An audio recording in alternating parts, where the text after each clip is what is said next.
Hello guys, in this video I'm going to show you how to invest in ETFs on Revolut.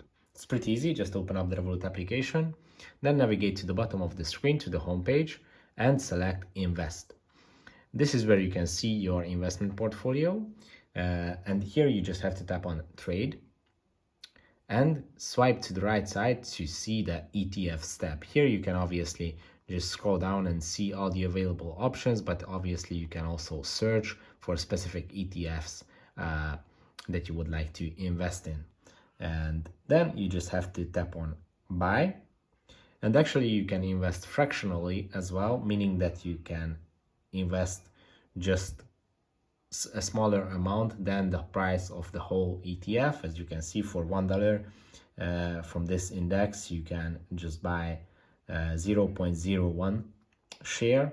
Then tap on review to see all the fees that may apply, the exchange fee and everything. And then if you decide to invest, tap on submit. It's pretty easy. If this video was helpful for you, subscribe.